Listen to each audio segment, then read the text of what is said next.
¡Hala! Vamos a darle. Me encuentro en la provincia de La Rioja, en Argentina, a unos 4.000 kilómetros de Tierra del Fuego, mi destino final. ¡Vamos! Voy un poco enajenado bajando de Mina Mexicana, porque no quiero que se me haga de noche antes de llegar al asfalto.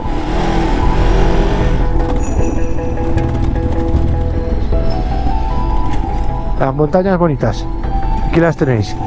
Así que si no me estampo contra el suelo, espero llegar a Chilecito, pasar la noche y mañana incorporarme a la mítica Ruta 40. ¡Vamos! ¿Que llegamos de día? ¿O de ambulancia? Ruta por la que seguiré mi camino hacia el sur. Una de dos. Y camino en el que me espera una historia de ladrones al calor de una hoguera.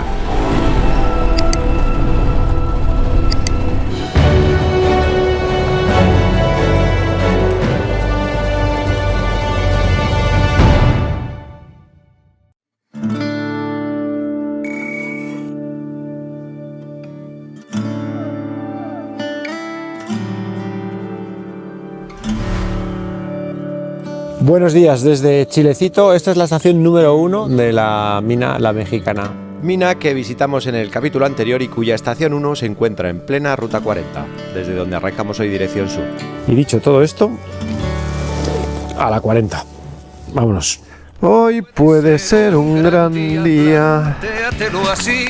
Así que avancemos por la mítica Ruta 40. Esta parte es muy bonita, ¿eh? Hoy toca avanzar rápido y por asfalto hasta San José, un pueblo donde abandonaré la 40 en busca de un lugar remoto y apartado en el que sucedió una historia que os quiero compartir. Esta es la cuesta de Miranda. Y ese de ahí es el río Miranda.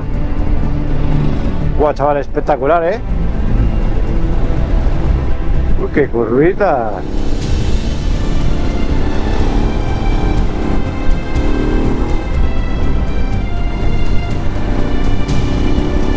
A ver, ¿qué pone aquí? La vieja 40. Este tramo de 1 kilómetro refleja la belleza y complejidad de la vieja cuesta de Miranda. Hasta el año 2015. Yo creo que tardé en nacer. Tenía que haber nacido antes y haber pillado peores carreteras, ¿no? Más berenjenales. Pues muy bien. Buah, chavales, muy bonito esto, ¿no?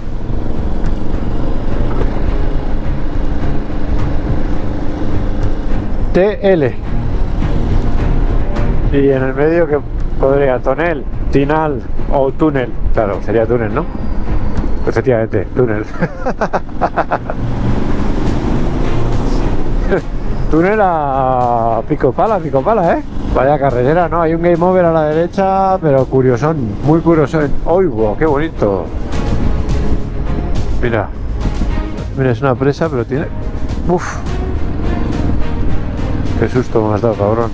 Bueno, pues estoy llegando a este sitio que se llama San José y donde lo que tengo que hacer es alojarme pronto, comer lo más rico posible y preparar la ruta de mañana. Ese es el plan. Buenos días desde San José. Hoy puede ser un gran día, plantéatelo así. Son las 11 de la mañana, la previsión decía que a partir de esta hora subía un poco la temperatura, 9 grados dice la moto.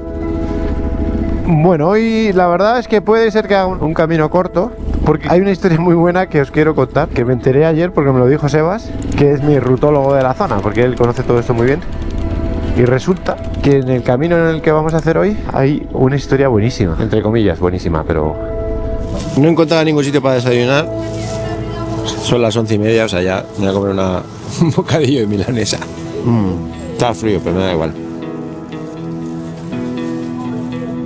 Y un zumo de naranja. Es muy feo comer y hablar. Ahora os cuento. ¡Hala! La plaza del pueblo, la plaza de San José. Hachal. ¿Y por qué digo yo San José? ¿Se llamará Hachal este pueblo en lugar de San José? Llevo llamándolo San José desde que llegué. Ah, porque es San José de Hachal, creo. Me parece que sí. Bueno, perdona a los hachaleños si no he pronunciado correctamente.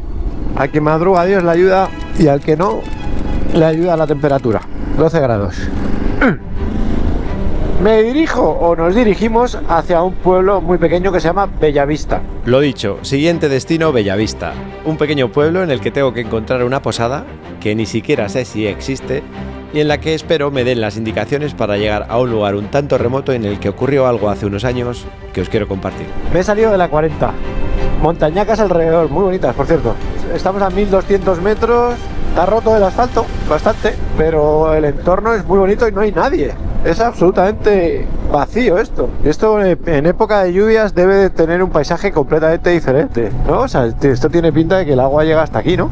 Será, me imagino, al pasar el invierno se deshielan las montañacas y debe caer agua aquí como si no hubiera un mañana. ¿Qué pone aquí? Garganta del río Jachal. El río Jachal, que nace en los Andes y tiene una longitud de 230 kilómetros hasta desembocar en el río Desaguadero. ¡Hola, qué bonito, mira! Y cuando se produce el deshielo en los Andes y crece el caudal, en este río se practica rafting. Fíjate qué paredón esto, ¿no? ¡Qué movida! Mira, ¿pero ahí era agua o qué?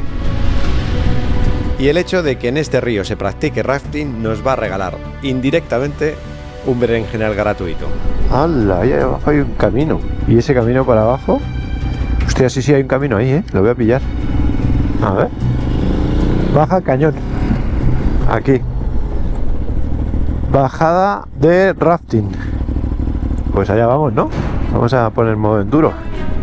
Bueno, pues a ver qué nos encontramos por este caminibiri. Ponía un cartel rafting, o sea que debe ser que esta es la bajada, no sé si desde donde empiezan o donde terminan. Pero como habrá que bajar con camionetas, pues no debe estar muy mal el camino, claro. Estamos bajando el río. Qué bonito, ¿no?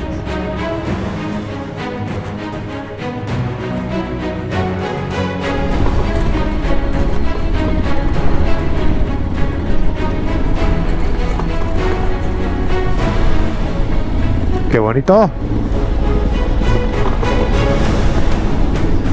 Camino sigue. Sigue y se complica un poco, ¿no?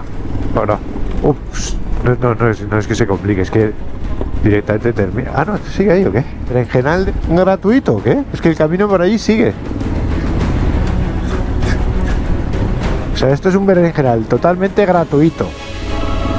O no, igual no.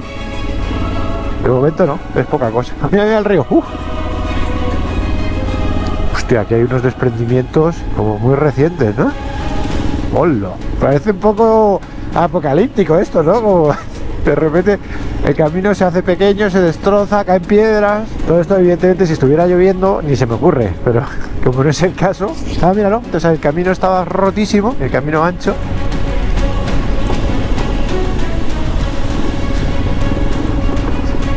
Espérate que me voy a terminar arrepintiendo. Pero ¿por qué me...?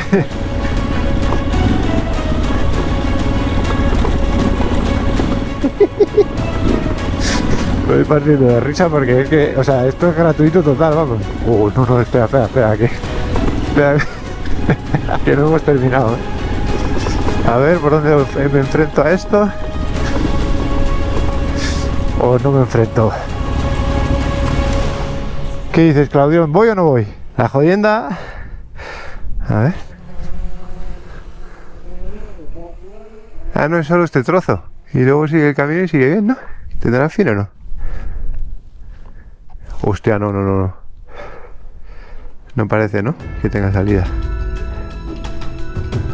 Soy muy pesado, entonces, como con el dron no se veía bien... A ver, o sea, hasta aquí subo sin problema. El problema es esto de aquí, ¿no? Es totalmente absurdo, o sea, esto... Ah, no, claro. Está completamente destruido el camino. ¿Pero por dónde ir? Ah, es que yo creo que iba por ahí, ¿no?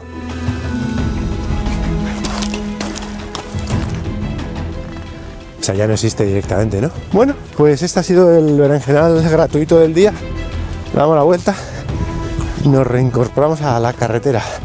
En 3, 2, 1, ya. ¡Hala! Seguimos. Túnel con ventana. Bueno, me anima un poco, la verdad. Hay un game over a la derecha, pero vamos, que como venga uno un poco flipado y se salga de la curva, chao. Dejo atrás el río Jachal y me dirijo, sin más interrupciones, a Bellavista, un pequeño pueblo en el que quiero localizar esa posada de la que os vengo hablando y que no sé si sigue existiendo. Uf, espectacular esto, ¿eh? A ver, ¿qué pone aquí? Posada Alto Verde, no. Yo busco, que no sé si existe ya, la Posada Bellavista. ¿Existió? Sí. ¿Y ocurrió algo? Sí. Pero no sé si ya estará. Bellavista a la derecha. Qué pueblo, ¿no? Es que tiene algo que me atrae muchísimo. No sé qué es. No hay nadie, ¿no? Hola, disculpe. Una pregunta. ¿La Posada Bellavista sigue existiendo? No, ya estoy alquilando ahora. ¿La historia esta del Fernando Araujo y todo fue acá, no? No, para allá arriba. Hacia arriba. Claro. ¿Y sigue abierta esa posada? No, eso no era una posada, era una casa. Una casa, pero ya no está. Sí está la casa, pero los dueños están en la ciudad. Que está averiguando el tema de... Me dedico a contar cosas y por contar la historia del señor Araujo. Bueno, mirá, que te voy a dar un dato. Sí.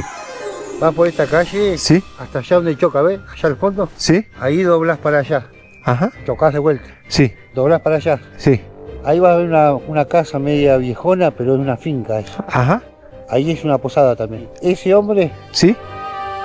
estuvo en contacto con Araujo. Ah, perfecto. ¿Y sigue estando la posada? Sigue estando en la posada. ¿Y se llama? Posta Camac. Puedes hablar con él, Y él me cuenta la historia. él te va a saber guiar. ¿Su nombre? Fabián. Fabián, encantado, Fabián. Muchas gracias. Posta Camac. Bellavista. Uy, qué bonito, ¿no? Posta Camac. Posta Camac. Vamos, memoria del pez. Posta Camac. Tres Ángeles. Posta Camac.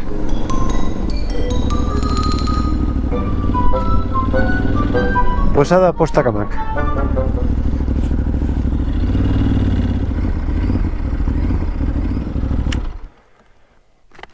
Hola. Dicen que el que la sigue la consigue.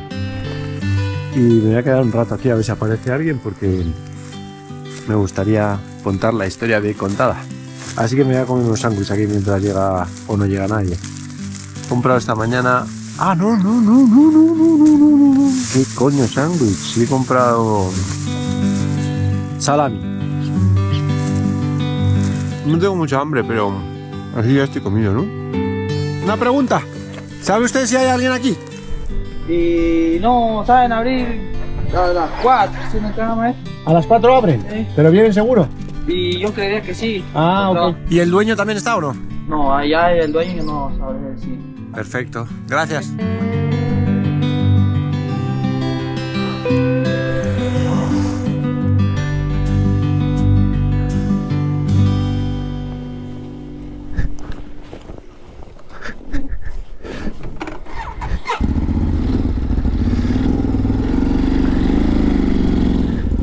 Hola.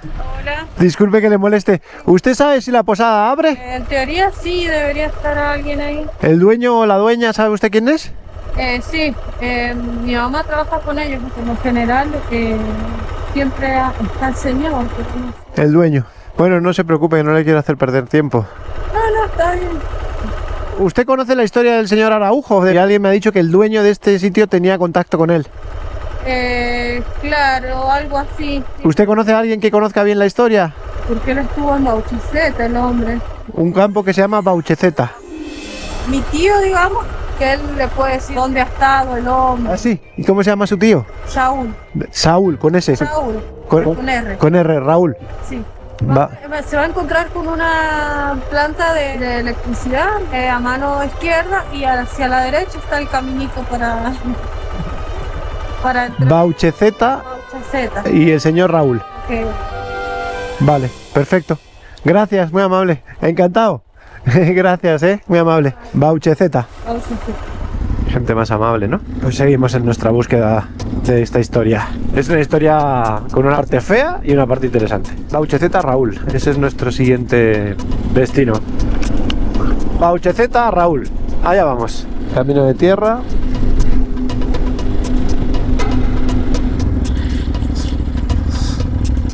Baucheceta 20 a la derecha. Pues ya está.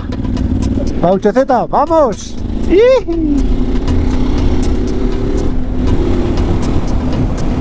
La historia que quiero contaros se desarrolla, creo que en esas montañas de ahí. en la quebrada de Paucheceta. Bueno, el camino se está poniendo cada vez más feucho, pero al fondo he visto una casa, así que creo que estoy llegando. Allí se ve algo. Oh shit.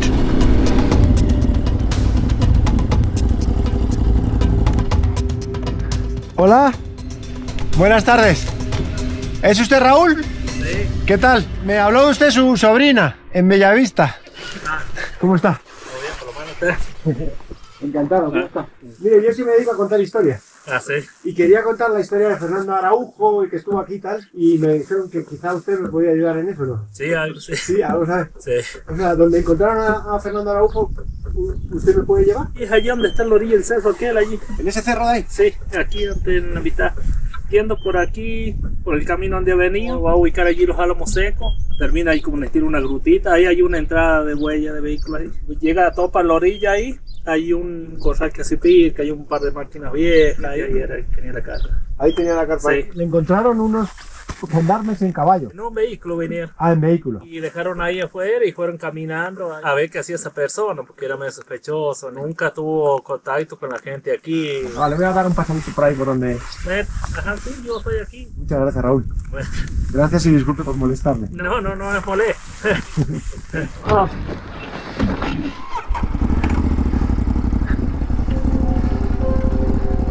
Vamos a ver si encontramos el sitio. Me ha hablado de estos árboles secos y que había huellas. Y ahí hay una quebrada. Ah, mira, ahí debe ser. Aquí están las huellas. Pero ¿para dónde van las huellas? Aquí hay huellas. Ya no hay huellas. Me dijo que había unos árboles secos. Sí, porque hay un agujeraco tremendo. ¿Y por dónde pasaría? O sea, la quebrada que estoy buscando debe ser esa. Pero la entrada...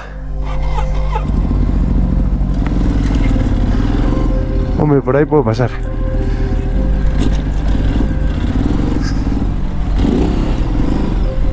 Yo creo que aquí puedo poner la tienda.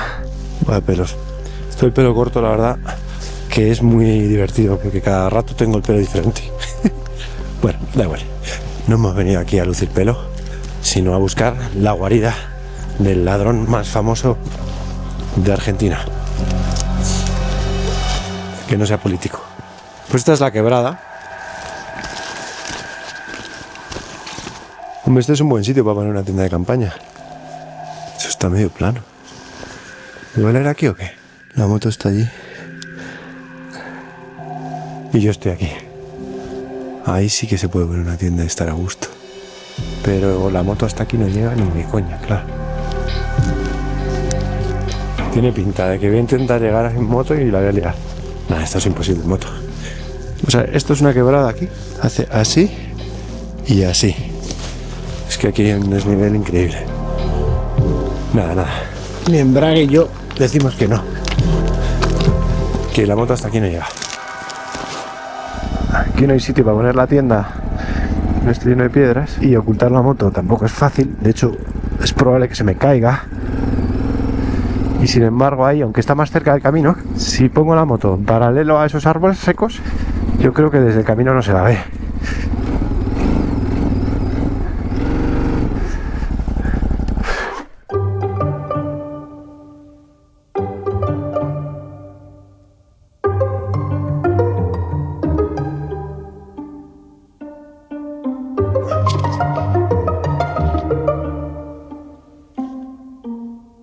Esta es la cocina más maravillosa del mundo, mirad lo que ocupa. Hola, ya tenemos cocina.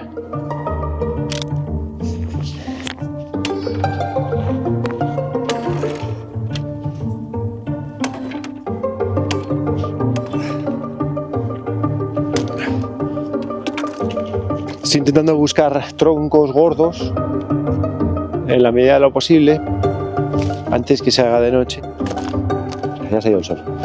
Adiós. Bueno, esto ya da calor.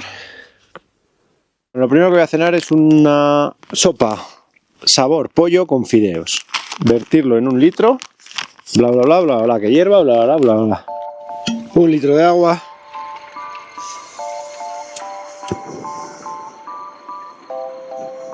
Sopita de pollo. ¿Habéis visto qué flipadez de luna ahí al fondo? Qué increíble, ¿no? Pues aquí estuvo oculto Fernando Araujo durante bastante tiempo, solo, ahí en esa quebrada que hay ahí abajo, donde estaba intentando buscar un sitio y no he podido, y subía a esas colinas todos los días para observar o para meditar o no sé muy bien para qué. Ya casi, ¿eh?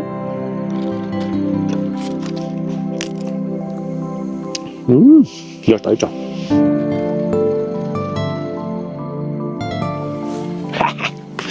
Creo que esto no puede ser más perfecto. O sea, fuego, sopa, agua, un trapo para limpiarme cuando me manche, que me mancharé, y la luna ahí enfrente llena con el cielo rojo y las montañas. Qué increíble, ¿no?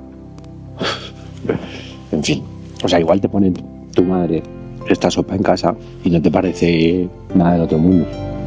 Pero teniendo en cuenta que estoy en el medio de la nada, yo solo, y me he hecho esta sopa, está espectacular. Estrellas Michelin tiene varias. Ya sé que las estrellas son los restaurantes y no las comidas, creo. Pero me da igual, se entiende, ¿no? Bueno, va. Voy a comer. Chao. Segundo plato, sándwich de jamón y queso. Si lo dejo un rato, se tuesta el pan en la piedra. Un poco guarrada, ¿no? Buah, chaval, vaya planazo. Saca más viento, además. Qué paz, ¿eh? Qué increíble.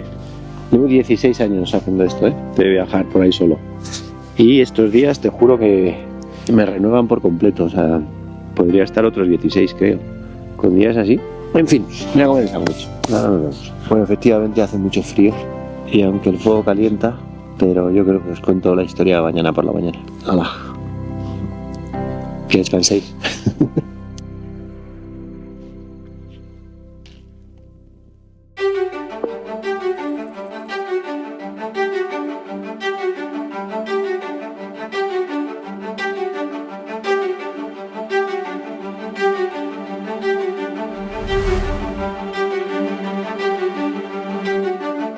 Buenos días. Son casi las 9 de la mañana y sigue haciendo un frío. He dormido espectacular, también te lo digo. Pero hace frío. Entonces lo primero voy a intentar reavivar el fuego. ¿Creéis que se animará solo, como el otro día? Está más rebelde, ¿eh?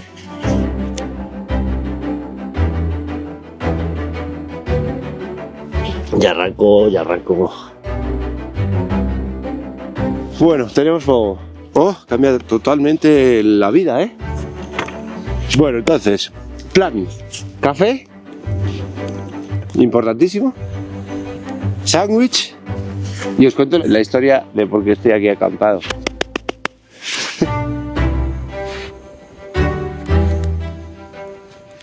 Café, fuego y sol. Qué paz, ¿eh? Año 2006. 5 tipos entran en una sucursal de un banco en Buenos Aires, en un barrio, creo que San Isidro, pero no estoy seguro. En Acasuso, la tensión sigue. Un asalto frustrado en un banco Río derivó en una toma de rehenes que continúa aún dentro de la sucursal bancaria. Entran, sacan pistolas, retienen a la gente, en total 23 personas, entre empleados y clientes, y empiezan a pedir el dinero de las cajas, atraco, de libro. Todo indica que estos 4 delincuentes que están dentro del banco serían muy profesionales, saben lo que están haciendo, eso es lo que nos dijeron los negociadores.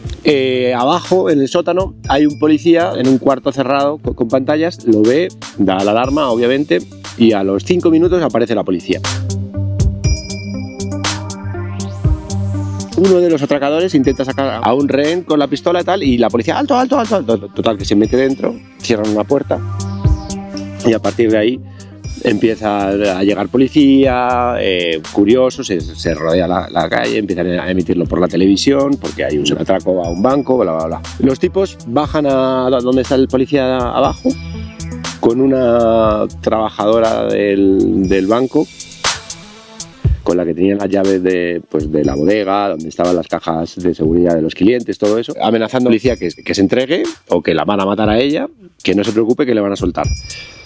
El pibe, que tenía 2 dedos de frente, se entrega. le quitan la pistola, le quitan el cargador de la pistola y al policía lo tiran a la calle y lo liberan con su pistola.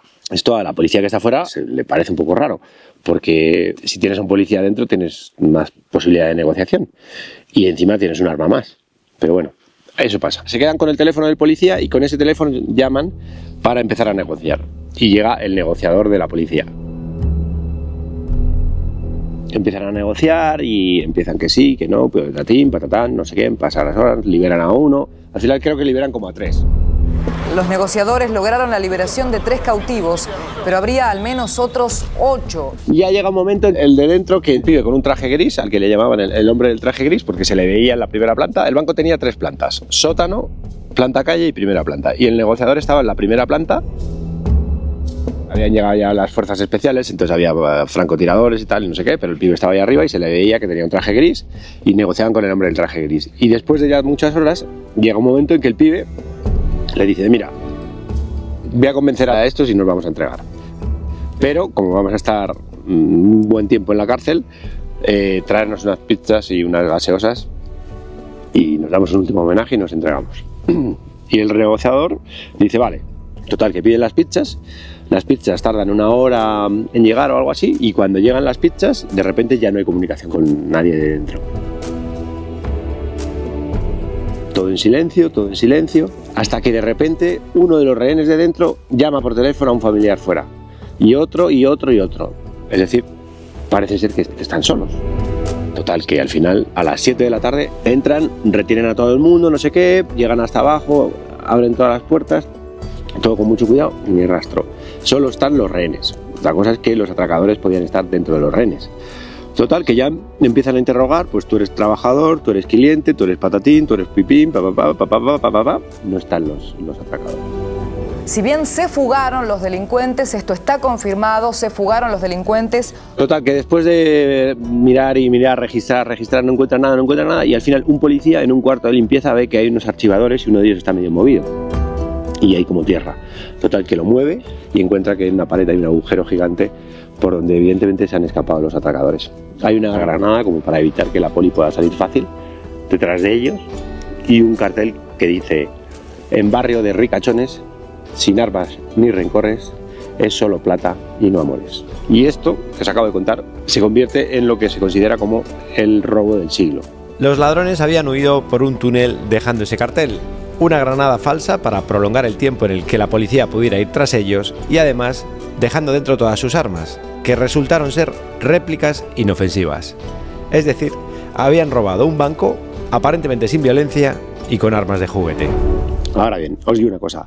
Antes de seguir contando la historia, que sepáis que hubo 23 personas que fueron retenidas en contra de su voluntad, que aunque físicamente no les hicieron nada, porque no eran muy agresivos los atracadores, sí que les han dejado traumados a muchos de ellos para toda su vida. O sea, es decir, esto no es ninguna broma, son ladrones y tal. Lo que pasa es que hicieron un robo tan espectacular y tan cinematográfico que te pones a ver el documental o la peli, yo la peli no la he visto, pero te pones a ver el documental y el podcast y ahí pasas un poco la barrera de que estás un poco a favor de ellos. Es inevitable. Pero obviamente no lo estás. O sea, si lo piensas racionalmente, obviamente pues son atracadores y a esa gente les han jodido la vida, a muchos de ellos, ¿no? A esos 23 personas. Dicho esto, el atraco es espectacular. Tardaron 1 año y pico en prepararlo. Fue idea de tipo que se llama Fernando Araujo, de clase bien, un flipado, diríamos en España, vamos, que no es despectivo. Un flipado pues hacía artes marciales, yoga, meditaba, fumaba si no hubiera mañana, de familia bien, de culto, se le ocurre atracar un banco. Entonces se da cuenta que esta sucursal pasan una serie de alcantarillas, es decir, que debajo pasa un conducto de residuos que llega hasta el río. Entonces calcula los metros que hay desde la boca hasta el banco para saber cuánto hay que ir por debajo, por el tubo de desagüe. Y entonces pues calcula tal, se meten dentro, andan hasta que están debajo del banco calculan la altura tirando una cuerda por una alcantarilla, son 15 metros lo que tienen que cavar, empiezan a picar, están ahí meses haciendo el agujero y hacen un túnel pues con mucho esfuerzo, y al principio eran solo 2. Fernando Araujo fue el ideólogo, que le contó el plan a su amigo Sebastián García Bolster, que se encargó de la parte técnica, tanto del túnel como de construir una máquina para abrir las cajas de seguridad sin hacer mucho ruido, mientras el negociador ganaba tiempo. Sebastián además diseñó un dique en el conducto para que fuera navegable, como veremos después. Luego ya cuentan con un atracador un poco más pro de los atracos, tal. Después se fueron incorporando al resto de la banda profesionales del robo, hasta completar un total de 7 miembros. De 2 de ellos no se sabe ni su nombre ni su paradero. Sí, es increíble, ¿verdad? Hacen el agujero hasta que llegan al banco. Cuando ya dan con el banco lo dejan, cuando ya tienen el túnel hecho. Entonces, después lo que piensan es, como entrar por la noche y saltan las alarmas, pues entramos de día, fingimos que es un atraco express y que nos ha salido mal, nos quedamos dentro, mientras negociamos, reventamos todas las cajas de seguridad, porque en la caja del banco había dinero, pero en las cajas de seguridad había millones de dólares, joyas, mucho dinero que ni se sabe porque estaría sin declarar. También son sensatos, no intentan aguantar hasta el último momento. Cuando ya tienen suficiente lo cargan, se bajan y luego hacen otra cosa increíble, y es desde donde salen al conducto de residuos se podían haber ido hacia el río y haber salido por el río, pero para despistar, como eso era lo más lógico, deciden navegar el conducto con 2 barcas, asitos hinchables con un motorcito, pero como no había agua suficiente, se inventan hacer un dique, es decir, hacen una especie de presa dentro del tubo este de residuos, y cuando el agua ya está suficientemente alta, ahí ya flota la barquita y se van con la barca. Lo magistral del robo fue la idea de juntar 2 tipos de asalto, el express entrando de día por la puerta con el del túnel, despistando por completo a la policía. La idea sirvió de inspiración a la serie La Casa de Papel, que tiene una trama parecida. Es increíble. Tenían una furgoneta con un agujero en el suelo para justo ponerla encima de la alcantarilla, levantar la alcantarilla y entrar todos en la furgoneta sin que se les viera. Ellos y todos los dólares. Cuando llegaron a una casa franca y empezaron a repartir el dinero, encendieron la televisión y la policía todavía no había entrado en el banco. El golpe fue perfecto. O casi, porque aunque la policía tardó semanas en encontrar una pista, finalmente algo salió mal. Total, que al final pues cometen 2 errores, uno con un teléfono, que no me acuerdo muy bien, que con una SIM card, que no sé por qué les consiguen medio localizar, y sobre todo que la mujer de uno de ellos les delata. No se sabe muy bien por qué, pero les delata. Tras detener al primer sospechoso, la policía poco a poco fue desenmascarando a 4 más. Solo consiguieron detener a 5. Hay 2 que nunca más se supo. Pero al quinto que detienen y último es a Fernando Araujo, que fue el ideólogo, que es este tipo místico, bohemio, fumeta y de familia bien, y que hacía artes marciales, hacía yoga y no sé qué, y de repente pues estaba oculto en esta barranca de aquí, en este cañón.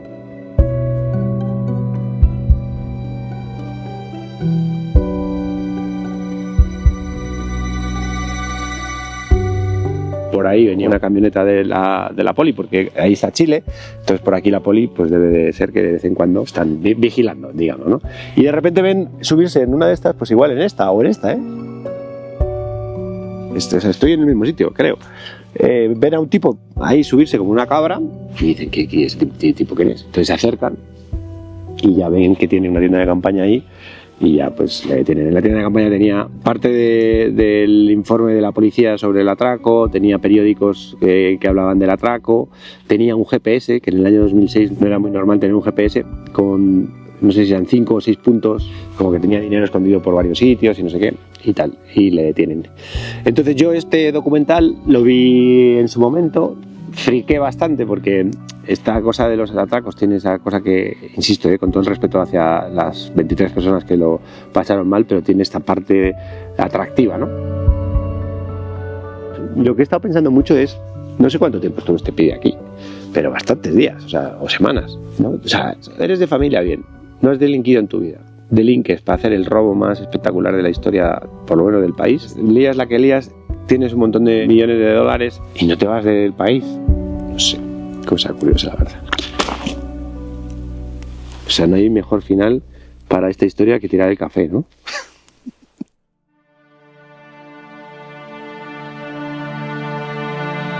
Voy a recoger rápido, mira, 1, 2 y 3, ya. Casi. Ahora sí, todo limpio, fuego tapado. Vámonos aquí. 1 de la tarde, poca broma, ¿eh? Ha sido una acampada, yo creo que de las mejores de los últimos tiempos. Siguiente destino, Mendoza. Así que ala, nos vemos en el camino.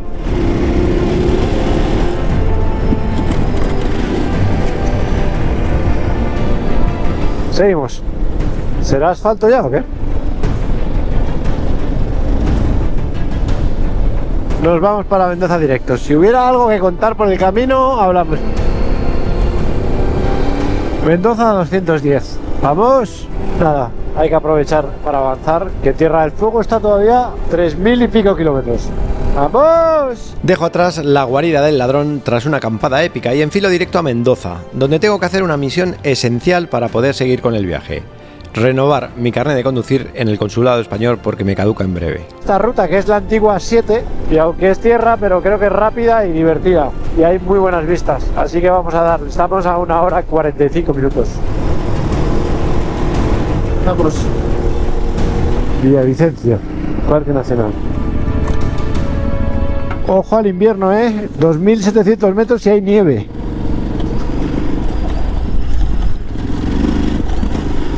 Qué bonito, ¿no? Estamos a 7 grados.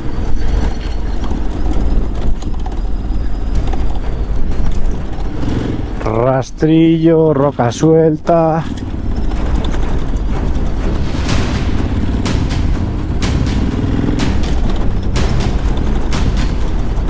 Últimos kilómetros a Mendoza, últimos minutos de luz. ¡Hay nieve! Aparece la nieve y terminamos como empezamos, intentando que no se haga de noche y con riesgo de caída. Está complicadísimo. Se nos resbala ahí, no vale, ¿vale?